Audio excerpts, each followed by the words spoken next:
Friends नमस्कार। हम पढ़ रहे थे भारत का भूगोल। आज हम भारत की मिट्टियों से संबंधित एक टॉपिक पढ़ लेते हैं भारत के भूगोल के अंदर। तो आप इस वीडियो को बिना स्किप किए अच्छे से देखिए और अपने नॉलेज को बढ़ाइए। देखिए, यह वीडियो उन सभी स्टूडेंट्स के लिए काफ़ी ज़्यादा बेनिफिशियल रहेगा जो ऑल इंडिया लेवल का एग्ज़ाम दे रहा है और राजस्थान का अगर कोई एग्ज़ाम दे रहा है जिसके अंदर भारत का भूगोल पूछा जाता है तो उसके लिए काफ़ी ज़्यादा हेल्पफुल रहेगा। चलिए स्टार्ट कर रहे हैं मिट्टियों से संबंधित। तो मिट्टी क्या होती है? देखिए, धरातल की ऊपरी वह परत जिसका निर्माण चट्टानों के अपक्षय से हुआ है। क्या हुआ? चट्टानों के अपक्षय मतलब चट्टानें घिसती है और घिसने से छोटे छोटे महीन कणों में बन जाती हैं। तो यह महीन कणों वाली होती है, इसलिए इसको क्या कहते हैं? मिट्टी कहते हैं। मिट्टी के अध्ययन को पोडोलॉजी कहा जाता है। जबकि चट्टान के अपक्षय से बनती है तो चट्टान के अध्ययन को हम लोग पेट्रोलॉजी के नाम से जाना जाता है। पेट्रोलॉजी यानी कि चट्टानों का अध्ययन और पेडोलॉजी मीन्स मिट्टी का अध्ययन। इसकी जो संरचना होती है वो अलग अलग तरीके से है। आपको इसमें सारे संस्तर आपको पता होना चाहिए। सबसे पहले मूल परत होती है, फिर अस्तर होता है, फिर दूसरा बी संस्तर होता है और फिर होती है जनन चट्टानें। तो ये आपको याद रखना है। मूल परत के ऊपर सारे पेड़ पौधे होते हैं, ए संस्तर के अंदर पेड़ पौधे और पोषक तत्व होते हैं और बी संस्तर के अंदर सारे खनिज और जो भी पेड़ों की जो पेड़ होते हैं उनकी गहरी जो जड़ें होती हैं वो इस बी संस्तर के अंदर मतलब मिट्टी का एक स्तर है, इसलिए आपको ये याद रखना है। मृदा जो है वो आपकी दो तरीके की है, एक तो है स्थानांतरित और दूसरी है स्थानजन्य। स्थानजन्य का मतलब जो वहाँ पे पुराने टाइम से हैं, जैसे काली मिट्टी है, लाल मिट्टी है, लेटराइट मिट्टी, वो उसी जगह रहती पहले से थी और इसका जो निर्माण है वो प्लीस्टोसीन काल के अंदर हो रखा था, इसलिए ये सारी की सारी काली मिट्टी और इस तरीके से स्थानजन्य कहलाती है। जबकि स्थानांतरित मिट्टी है जो नवीन मिट्टी कहलाती है या फिर किसी के थ्रू उड़ा के लाई गई होती है, वहाँ पे इकट्ठी कर दी। जैसे बलुई मिट्टी होती है जो हवा के अपक्षय से वहाँ पे ला के इकट्ठी कर दी जाती है, जैसे रेतीली मिट्टी है, बलुई मिट्टी है, ये सभी स्थानांतरित मिट्टी के अंदर आती है। जैसे जलोढ़ मिट्टी, ये नदियों के जल के साथ आती हैं, ये उपजाऊ मिट्टी कहलाती हैं। जैसे जैसे पानी का जो फ्लो रेट है नदी का वो कम होता है, वैसे वैसे ये नदी का के जल के साथ ये नीचे ज़मीन के साथ बैठ जाती हैं। तो ये जलोढ़ मिट्टी नवीन मिट्टी कहलाती है। तो ये स्थानांतरित मिट्टी भी है, आपको याद रखना है। मिट्टी का जो पीएच मान है वो 6 से 7.5 के बीच में होना चाहिए, तब जाके वो काफ़ी ज़्यादा बेनिफिशियल रहता है, उपजाऊ रहता है। मिट्टी में पौधों के विकास हेतु नवीनतम शोध हो रखे हैं उसमें 18 प्रकार के पोषक तत्व माने गए हैं। तो मुख्य पोषक तत्व भी आपको याद रखना है NPK यानी नाइट्रोजन, फास्फोरस और पोटेशियम। दूसरा, इसका अलग अलग तरीके से संगठन है। तो जीवाश्म का और खनिज तत्व का, मृदा जल का और मृदा वायु का, ये अलग अलग परसेंटेज आपको याद रखना है, इसमें कोई ज़्यादा बड़ी बात नहीं है। दूसरा, भारतीय कृषि अनुसंधान जो संस्थान है ICAR, उसका हेडक्वार्टर नई दिल्ली के अंदर, उसके अनुसार प्रमुख जो मिट्टियाँ हैं वो 8 प्रकार की हैं और उप प्रमुख जो हैं वो 27 प्रकार की है। तो हम आज इस वीडियो के अंदर जो 8 प्रकार हैं मिट्टियों के वो सभी के सभी पढ़ लेंगे और उससे रिलेटेड जो भी बेसिक जानकारी है वो हम लोग क्लियर कर लेंगे। कहाँ कहाँ वो पाई जाती हैं, कौन सी फसल के लिए उपजाऊ है, उसमें कौन कौन से खनिज तत्व हैं और कौन से नहीं हैं, ये भी हम पढ़ लेंगे। तो देखिए, ये जो 8 प्रकार की प्रमुख तरह की जो मिट्टियाँ हैं, देखिए, पर्वतीय मिट्टी, जलोढ़ मिट्टी, काली मिट्टी, लाल मिट्टी, लेटराइट मिट्टी, मरुस्थलीय मिट्टी, तटीय प्रदेशों में जो पाई जाने वाली दलदली या पीट मिट्टी और लवणीय व क्षारीय मिट्टी, इस तरीके से ये मिट्टियाँ हैं। सबसे ज़्यादा अगर भारत में पाई जाती हैं तो वो है आपकी जलोढ़ मिट्टी। दूसरी सबसे ज़्यादा पाई जाने वाली लाल मिट्टी कहलाती है जिसका प्रतिशत 18% है, ये आपको याद रखना है, 18%। और जो सर्वाधिक पाई जाने वाली जो मिट्टी है जलोढ़ मिट्टी, वो 40 से 45%, यानी कि मैं अगर क्षेत्रफल में बात करूँ तो 15 लाख किलोमीटर स्क्वायर के अंदर आपकी जलोढ़ मिट्टी पाई जाती है। तो ये सभी आपको याद रखना है। अनउपजाऊ मिट्टी के बारे में बात करें तो वो आपकी लवणीय और क्षारीय मिट्टी, ये राजस्थान के अंदर इस तरीके से पाई जाती हैं, तो वो आपको अनउपजाऊ मिट्टी के अंदर आपको याद रखना है। लेटेराइट मिट्टी की बात करें तो ये सबसे ज़्यादा केरल के अंदर पाई जाती है, जो केरल राज्य है वहाँ पर। तो ऐसे भी आपको याद रखना है। अब देखिए, राजस्थान में सर्वाधिक बंजर भूमि आपके भारत के अंदर पाई जाती है, आपको याद ही रखना है। और भारत में अगर सर्वाधिक लवणीय भूमि की बात करेंगे तो वो आपके गुजरात के अंदर है। बंजर राजस्थान, लवणीय गुजरात में। और भारत की सर्वाधिक उपजाऊ मिट्टी की बात करेंगे तो मैंने आपको थोड़ी देर पहले बताया था जलोढ़ मिट्टी के बारे में, जो कि 15 लाख किलोमीटर स्क्वायर में पाई जाती हैं, लगभग 40 से 45% भाग रखती हैं। अब हम एक एक मिट्टी के बारे में डिटेल में पढ़ लेते हैं। जैसे सबसे पहले हम लोग पर्वतीय मिट्टी के बारे में पढ़ लेते हैं। ये पूरी की पूरी पर्वतीय मिट्टी का आपको इस स्क्रीन के अंदर पूरा दिखाई दे रहा है। इतना सा तो आपको मिनिमम पढ़ ही रहना है। जैसे कि पर्वतीय मिट्टी ये वन मिट्टी कहलाती हैं। दूसरा, ये पर्वतीय प्रदेशों में पाई जाती हैं, जैसे कि हिमालय वाला प्रदेश है, पूर्वोत्तर की जो पहाड़ियाँ हैं वहाँ पर, और दक्षिण की पहाड़ियाँ, इन सभी क्षेत्रों में ये पाई जाती हैं। इसका जो निर्माण है वो पेड़ पौधों के सड़ने गलने और उनके पत्तों के सड़ने गलने से इस तरीके से इसका निर्माण होता है। इसमें जीवाश्म काफ़ी ज़्यादा पाया जाता है, जबकि इसमें नाइट्रोजन, पोटास, फास्फोरस, इन सभी का अभाव रहता है। ये सभी आपको जानकारी याद रखनी है, इसमें क्या पाया जाता है और क्या नहीं पाया जाता है। तो पर्वतीय मिट्टी है, इसका मतलब इसमें जीवाश्म पाया जाएगा, और ये जितने भी खनिज है ये नहीं पाएंगे, जैसे नाइट्रोजन है, आपके पोटास, फास्फोरस, ये सब का अभाव रहेगा।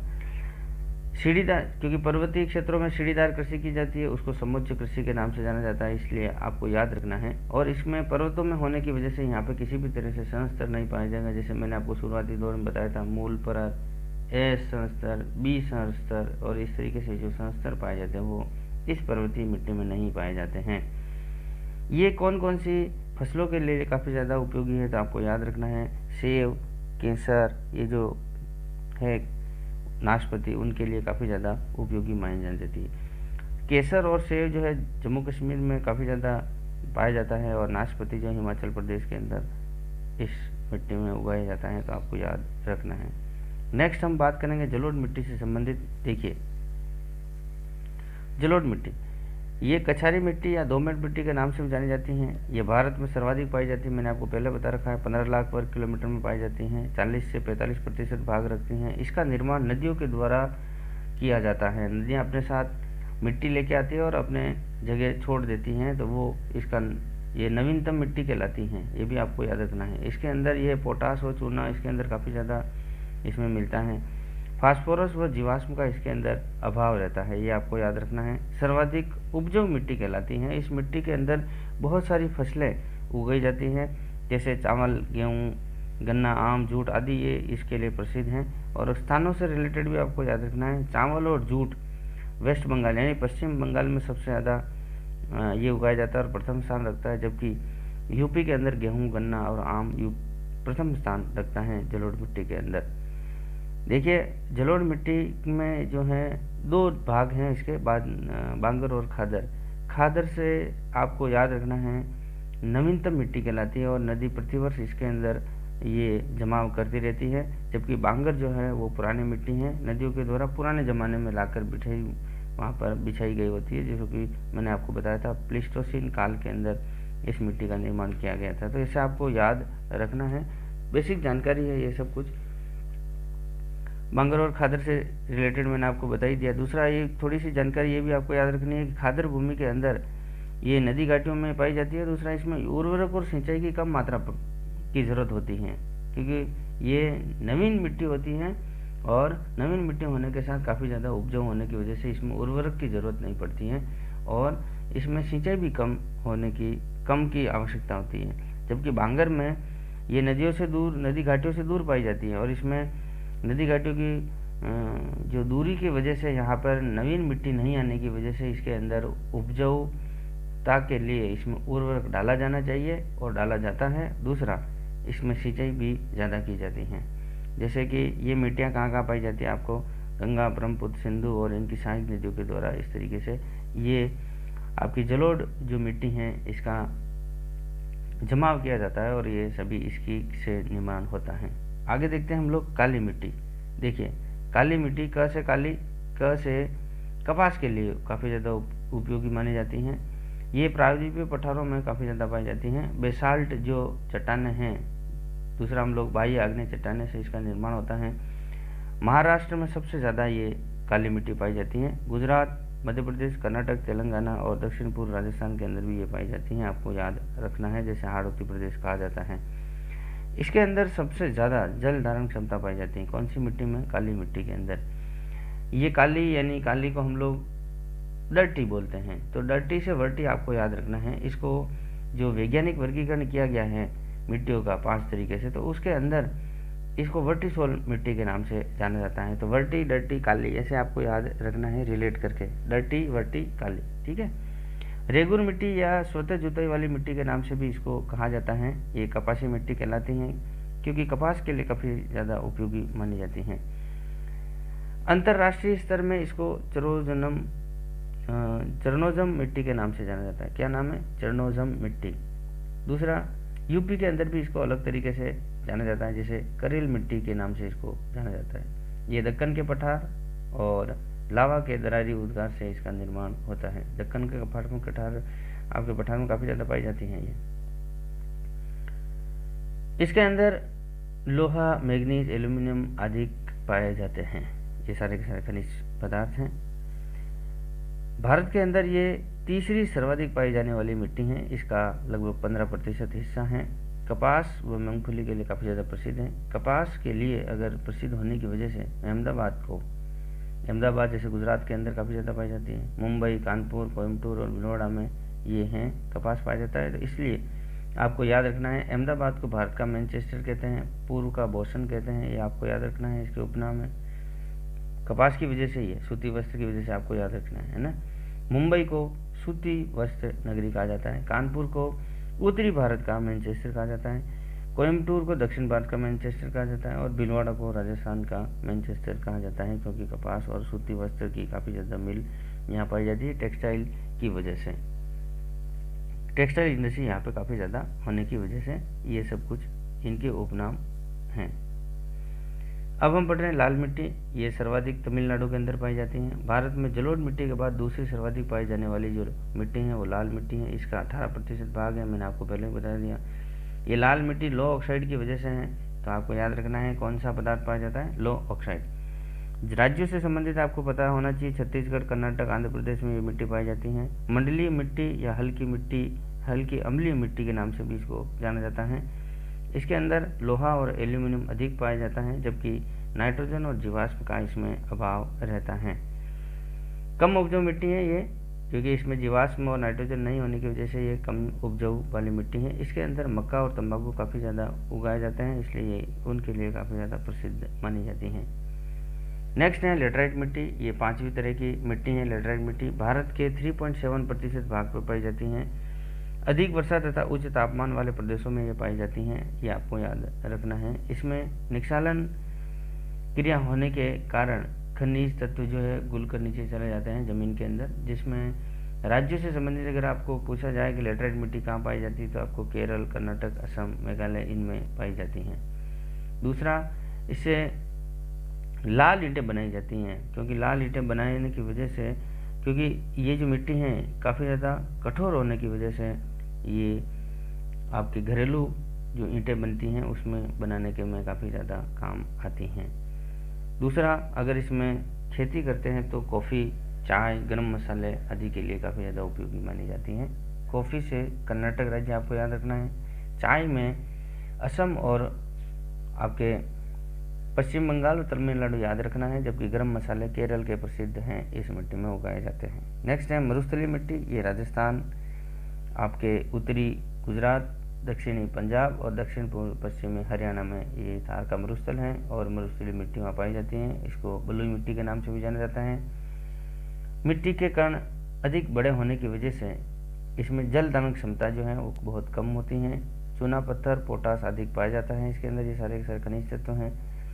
दूसरा, इसमें मोटे अनाजों की खेती होती हैं। जैसे मोटे अनाज कौन कौन से हैं? जैसे बाजरा, ज्वार, मूंग, मोट, ये अधिक प्रसिद्ध हैं। वर्षा की कमी के कारण ये कम उपजाऊ हैं और अधिक इसमें सिंचाई की जाती है, जिससे कि ये बंजर भूमि हो रही हैं। और कृषिकत्व जो एक क्रिया होती है जिसकी वजह से ये बंजर होने का भी एक कारण है, क्योंकि कृषिकत्व की वजह से नीचे का जो भी जमीन के अंदर जो भी कोई पदार्थ है वो सब इसकी परत के ऊपर आ जाता है अधिक सिंचाई की वजह से, और वो उसको अनुपजाऊ कर देता है। और मरुस्थलीय मिट्टी जो है ये काफ़ी ज़्यादा अपरदन हो रहा है, इसमें पवन की वजह से अपरदन अत्यधिक होने की वजह से ये स्थानांतरित हो रही हैं। आगे हम देखते हैं पीट या दलदली मिट्टी, ये तटीय प्रदेशों में पाई जाती हैं, जैसे सुंदरबन डेल्टा, आपकी गोदावरी और कृष्णा नदी की जो डेल्टा है उसमें, और कच्छ के रण के अंदर भी ये मिट्टी पाई जाती हैं। इसमें जीवाश्म अधिक हैं, लेकिन कम रसायन क्रिया के कारण अपघटन कम होता है, ये आपको याद रखना है। मैंग्रोव वनस्पति प्रदेशों में भी ये जो है मिट्टी पाई जाती हैं, जैसे कि आपके पश्चिम बंगाल है, आंध्र प्रदेश है, अंडमान निकोबार का जो तटीय भाग है उसके अंदर ये मिट्टी पाई जाती हैं। नेक्स्ट है आपकी लवणीय व क्षारीय मिट्टी, ये आपको याद रखना है। देखिए एक उदासीनता है जो कि 7 वाला भाग है, अगर मिट्टी का जो pH लेवल है 7 वो उदासीन है, लेकिन अगर उससे कम है इसका मतलब अम्लीय, और उससे ज़्यादा है 14 तक तो वो आपका क्षारीय मिट्टी की pH मान में उसके अंदर आएगा।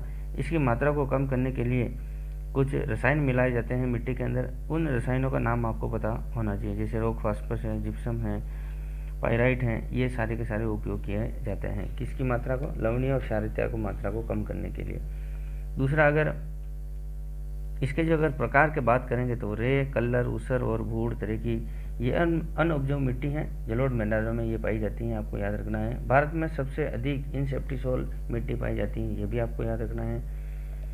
दूसरा, सूरतगढ़ जो कि राजस्थान में एक स्थान है, वहाँ से प्रधानमंत्री मोदी ने मृदा स्वास्थ्य कार्ड योजना की शुरुआत करी थी 19 फरवरी 2015 में, ये आपको याद रखना है। सिक्किम राज्य जो भारत का है वो भारत का प्रथम ऐसा राज्य है जो जैविक खाद के लिए या जैविक राज्य के नाम से जाना जाता है।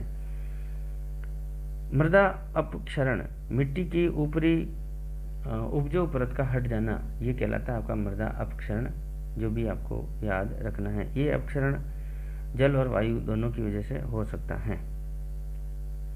अपरदन के जो कारण हैं वो अलग अलग तरीके से भी माने गए हैं, और आपको याद रखना है सबसे ज़्यादा अगर पेड़ काट देंगे तो भी होगा, तो हम अलग अलग तरीके से इनके नाम याद रखते हैं, जैसे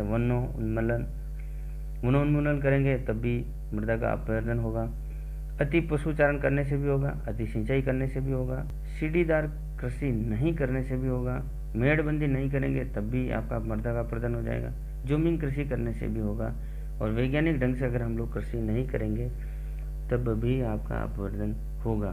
तो ये सारे के सारे मृदा अपरदन के कारण थे, और मिट्टियों से संबंधित मैंने आपको बेसिक जानकारी और उनसे संबंधित जो 8 तरह की हमारे भारत के कृषि विज्ञान जो विभाग है उसने डिसाइड कर रखी हैं 8 तरह की, वो हमने डिटेल में पढ़ ली। आपको ये वीडियो कैसा लगा इसकी प्रतिक्रिया लाइक और कमेंट के साथ करें, अन्य तक पहुंचाने के लिए आप इसको शेयर कीजिए, और अगर आप चैनल पर नए हैं तो इसको सब्सक्राइब कीजिए, जिससे कि आने वाले सभी वीडियो आप तक पहुंचते रहें। मिलते हैं नए वीडियो के साथ, नए टॉपिक के साथ, तब तक के लिए नमस्कार। इस वीडियो को देखने के लिए आपका बहुत बहुत आभार। ओके।